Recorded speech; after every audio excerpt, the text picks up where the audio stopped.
สมเด็จสัมมาสัมพุทธเจ้าพระธรรมเจ้าพระสังฆเจ้าอันเป็นสารณะที่พึ่งของหมู่เราทุกคนขอกราบนมัสการพระครูปริยัติอนุศาสตร์ที่ปรึกษาเจ้าคณะอำเภอเมืองเชียงใหม่เจ้า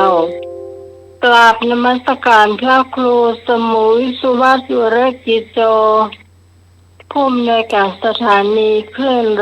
104.50 เมกะเฮิรตซ์เจ้าวาดวัดสายหินเจ้ากราบนมัสการพระครูใบดิกาสมัครญาณสีโลรองเจ้าวาดวัดสายหินเจ้าเจริญพรนะพิสมัยสวัสดีหน่วยสว่างเมฆเนื้อเจ้าสวัสดีพี่นานเจ็ดสี่ตัวเนื้อเจ้ากำเดียวตัวมาเนื้อเจ้าเนาะ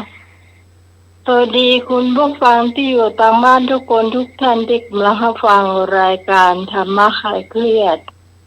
ประจำวันเสาร์ที่อะไรเนี่ยนึกบอกแล้วเนี่ยรับไปลืมไปแล้วรับที่ก่อนที่เก้าเป็นนี่ที่เก้าเหรอ9 กรกฎาคม19โอ้อย่ามาโวยแต่โวยว่าผ่านไปเดี๋ยวนึกได้ละผ่านวันเกิดอาจารย์มาแล้วลืมไปเจ้าผ่านวันเกิดพอสถานีมาแล้วก็ลืมไปเลยเจ้า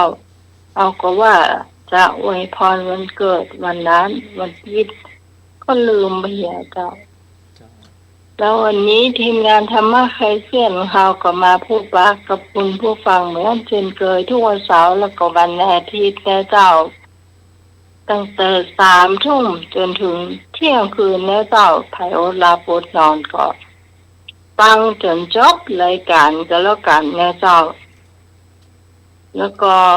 คุณผู้ฟังที่จะขอเพลง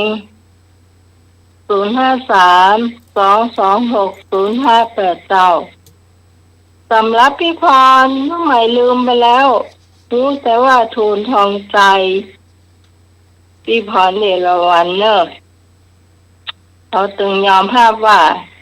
ตอนทำไปได้รับนะคะว่าหับปากได้นะคะถ้ารับไปแล้วนะมันลืมแต่เลยเดี๋ยวก็โทรมาใหม่เนอะตอนนี้นิมนต์การสมัครก่อนเจ้า10 นิ้วขอนอบน้อมอัญชลีวันทาอธิวาทก้มกราบแด่องค์สมเด็จพระสัมมาสัมพุทธเจ้าพระพุทธพระธรรมพระสงฆ์ตลอดถึงพระอรหันต์ผู้ห่างไกลจากกิเลสและบรรลุธรรมโดยความเคารพอย่างสูง10 นิ้วขอกราบถวายความเคารพพระมหาเถรานุเถระผู้มีคุณูปการทุกตนด้วยความเคารพอย่างสูงครับผมมีหลวงพ่อพระครูสมุวิศวัตรวรกิจโยพ่อเจ้าวาดวัดฝายหินแล้วก็พ่อผู้อำนวยการสถานีวิทยุพุทธศาสนาและวัฒนธรรม FM 104.50 เมกะเฮิรตซ์วัดฝายหินถวายความเคารพที่เมตตาอย่างสูงครับผมแล้วก็นมัสการอาจารย์เอาละครับผมต่อครูบาอาจารย์ทุกตนพระสงฆ์ตุพระครูบาพระเถระพระน้อยทุกตนเนาะเจริญพรโยมพิสมัยเจ้านมัสการเจ้าหัวหน้ารายการธรรมะคลายเครียด ลุงหนุ่ยตัว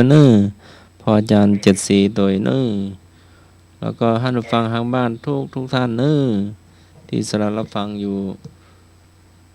ในบ้านก็ดีในต่างจังหวัดต่างอำเภอทั่วประเทศก็ดีขอเจริญพรเจ้า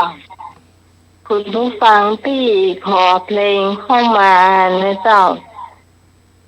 ขอก่อนจะได้ก่อนเราจะฟังเพลงสัก3 ทุ่มปลายเนาะเราจะไปฮับเป็นไหนที่4มาพี่พรถ้าฟังอยู่เจ้าคุณทองใจเพลงอย่าง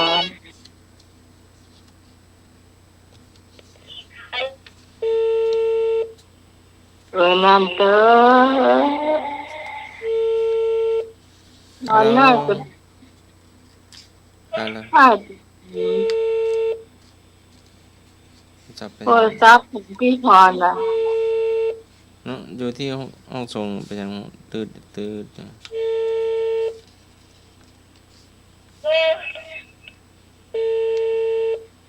แล้วพี่พ ล ร องโทรมายังตืดอยู่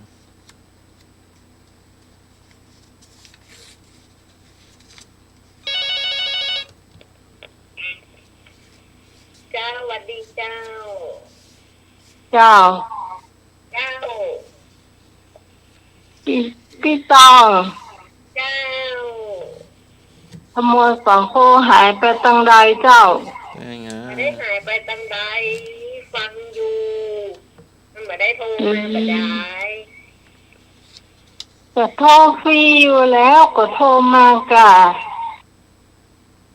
มันไม่ได้โทรมาก็แต่ก็เมาที่อย่างกว่าจะได้มาฟังโอ้เดี๋ยวพอ3 ทุ่มไปพอ4 ทุ่มอาบน้ำแล้วเนี่ย เสาร์วันที่นี้ต้องเตรียมเจ้า วันนี้ขอโอ้คณะว่าวันนี้อาจจะฟังแล้วนะยังเขาอาบน้ำพอ2 ทุ่มไปขึ้นเรียนมาที่เนี่ย วันนี้จะขอฟังเพลงฟ้าครึ้มฟ้าครึ้มฝนพรำจะกินต้มยำหรือผัดเผ็ดกัน ไผ่ห้อง กบสจีสายชน ฮะ สกี กบสจีสายชน กบสกีสายชน เจ้า ฟ้าครึ้มข้ามามีก็เอาเพลงพระจันทร์หัวเราะกบสจีเหมือนกันนะถ้ายังมีอยู่เอาปันปลาให้คนอื่นขอกราบนมัสการท่านอาจารย์เลยเจ้าท่านสมัครเลยเนอสวัสดีน้องใหม่เลยนะเจ้า จ้า เจ้าดีเจ้า เจ้าแฟนๆทำมาขายเครียดทุกคน เดี๋ยวมันดูใส่สักคนเด้อ เจ้า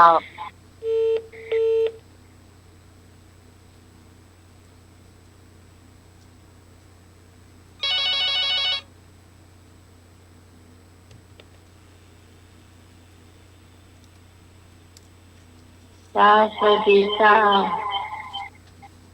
ไว้สาครูปฏิการสมัครเยจิโลครับผม เจริญพรโยมเอก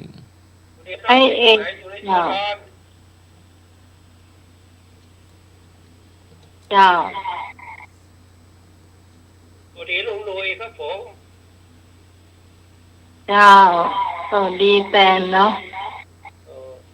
วันนี้ขอฟังเพลงภาษาไทยวันนะครับฮะ ภาษาไทยวันละค ภาษาไทยวันละค ำเปิดวงแหวนครับรองอาจารย์สมัคร เจ้า มอบเสียงทุกสายอีฝอนเปิดเศร้าอีฝอนประมวลเขยกลาง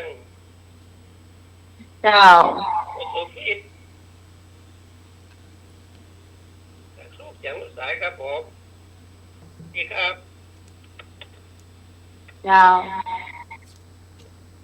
ขอบคุณแตนทุกคนด้วยนะเจ้า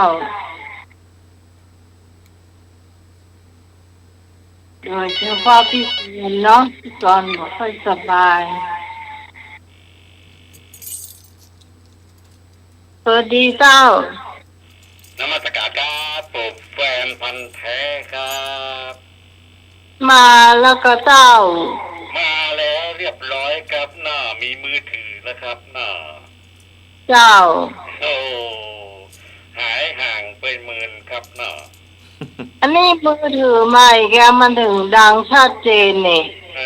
แม่นละครับหน้าครับ โอ้เฮาอย่ามาขอยตา เอาเพลงอ่ะ เนื่องในวันเกิดของพระครูสมุขวรกิจโจครับหน้า ขออวยพรให้ท่านมีสุขภาพแข็งแรงครับเนาะร่ำรวยครับเนาะ โอ้โห อา เป็น ยุ รัง วันนะสุขะพละครับเนาะอ่าอ่าวันนี้ขอเพลงฝนตกรถติดครับเนาะของ ฝนตก สมบัติเจริญครับเนาะ จ้า ครับนมัสการครับ เจริญพรสมัครเหมือนว่าเราเอาว่าแทนกันนะ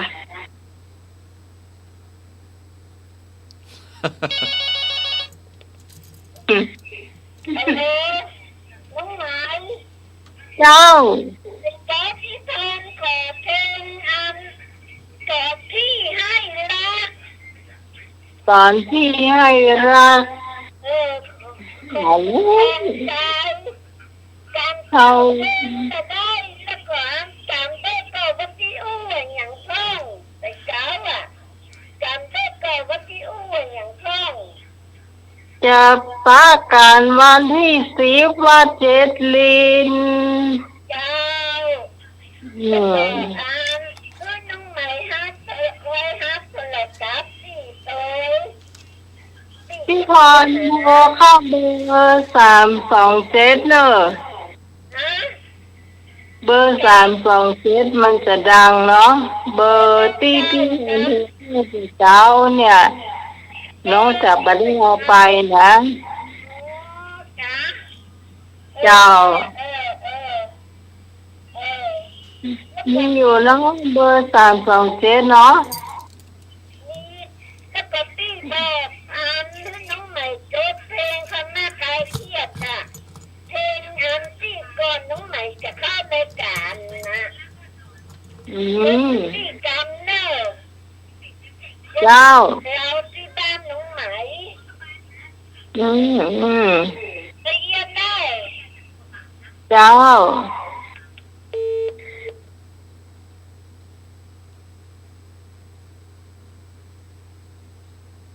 เล่นหลายเพลงแล้วเนี่ย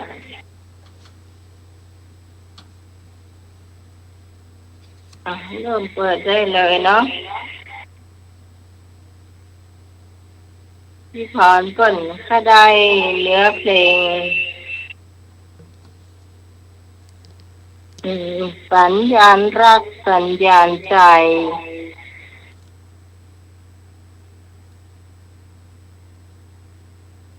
ให้หน่อยห้องให้ฟังกันเนาะ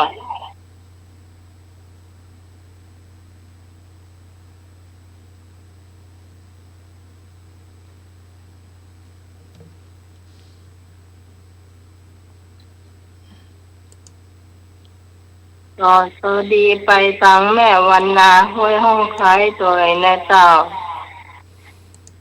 ถ้าฟังอยู่มีแฟนประจำหลายปีเป็น10 ปีแล้วเจ้า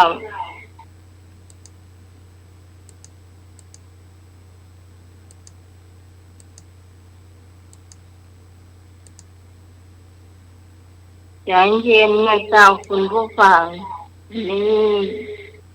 คนที่เลือกเพลงนี้เป็นการสมัครนะ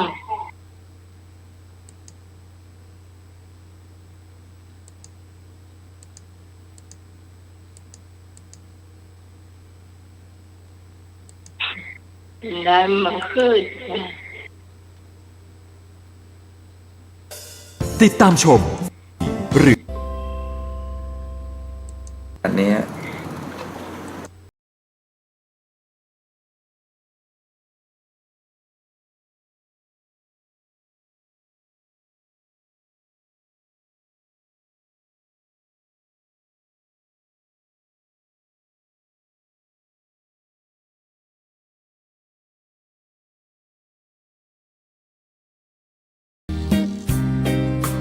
เป็นคาราโอเกะไปยา สวัสดีครับ ผมประสิทธิ์ครับ จะมาเป็นครูสอนที่นี่ครับ ครับ สวัสดีครับคุณครู ตั้งแต่วันนี้เป็นต้นไป พี่จะมาสอนที่นี่ครับสมุดครับ ใครอยากได้ยกมือขึ้น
ต่อไปเลยอันนี้มันเป็นอืม